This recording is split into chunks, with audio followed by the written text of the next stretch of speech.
রাজশাহী বিশ্ববিদ্যালয়ের কেন্দ্রীয় ছাত্র সংসদের রাকসু সাবেক ভিপি ও বিএনপির সিনিয়র যুগ্ম মহাসচিব রুহুল কবির রিজভীকে সম্মাননা স্মারক প্রদান করেছেন নবনির্বাচিত রাকসু নেতৃবৃন্দ।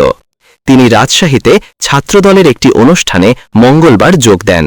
নবনির্বাচিত রাকসু নেতৃবৃন্দ সন্ধ্যা ৭টায় বিশ্ববিদ্যালয়ের রাকসু কার্যালয়ে এক অনাড়ম্বর আয়োজনে তাকেই সম্মাননা প্রদান করেন। রিজভী রাকসু কার্যালয় পরিদর্শনকালে তার ভিপি থাকাকালীন স্মৃতিমন্থর করেন। নবনির্বাচিত ভিপি মোস্তাকুর রহমান জাহিদ ৩৫ বছর পর রিজভীকে ভিপির চেয়ারে বসান। কিছু সময় পর রিজভী চেয়ারটি নবনির্বাচিত ভিপিকে ছেড়ে দিয়ে তাকে বসান। তিনি তার পাশে আসন গ্রহণ করেন। সাবেক ও নতুন ভিপিদের এই আন্তরিকতা মুগ্ধ করেছে রাকসু নেতৃবৃন্দকে। নবনির্বাচিত নেতাদের অভিনন্দন জানিয়ে রিজভী বলেন, রাজশাহী বিশ্ববিদ্যালয় দেশের দ্বিতীয় বৃহত্তম ও অন্যতম শ্রেষ্ঠ বিদ্যাপীঠ। শিক্ষার্থীরা শিক্ষা ও গবেষণায় যেমন অগ্রণী, তেমনি স্বাধীন চিন্তা ও আন্দোলনেও সাহসী ভূমিকা রেখেছে। বিশ্ববিদ্যালয়ের এখন যে পরিবেশটি আছে, এই পরিবেশটি যেন অক্ষুণ্ণ রাখার ক্ষেত্রে রাকসু একটা গুরু দায়িত্ব পালন করে, অর্থাৎ সহাবস্থান এবং প্রতিটি ছাত্র সংগঠন এবং ছাত্রছাত্রীর মধ্যে সহমর্মিতা তৈরিতে তারা উল্লেখযোগ্য অবদান রাখবে।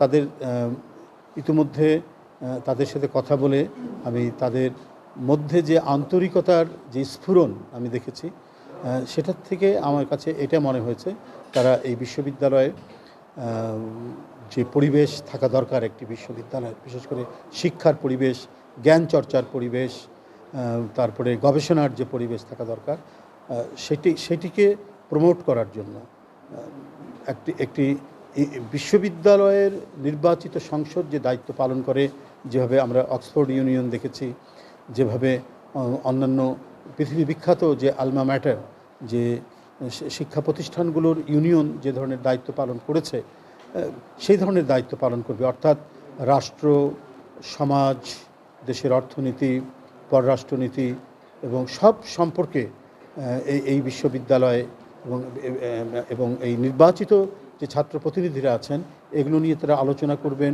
বিতর্ক করবেন এবং সেখানে প্রয়োজনে দেশের যে কোনো মতবাদের মানুষকে নিয়ে এসে তারা সেখানে আলোচনা করাবেন, যেটা আমরা পৃথিবীর অন্যান্য বিশ্ববিদ্যালয়গুলোতে দেখি।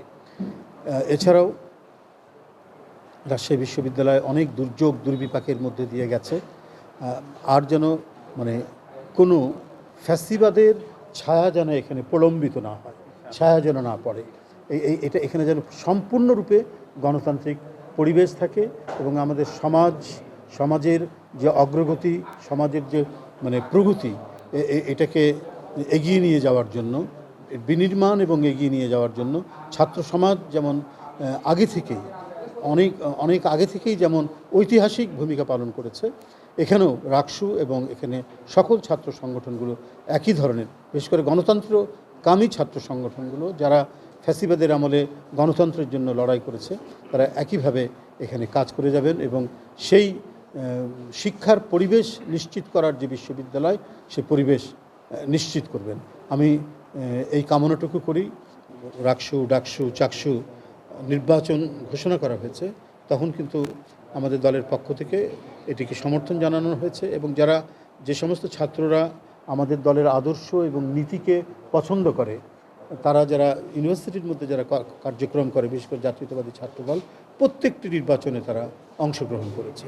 এবং আমি তো শুধু এখানে বিএনপির সিনিয়র যুগ্ম মহাসচিব নই, আমি দেশের একজন রাজনীতিবিদ হিসাবে আমি সবার উদ্দেশ্যেই আমি কথাটা বলছি যে গণতান্ত্রিক পরিবেশ এবং সহমর্মিতা এবং সহাবস্থান, এই সহাবস্থান নিশ্চিত করা, যেটা শেখ হাসিনা একেবারে ধ্বংস করে দিয়েছিল।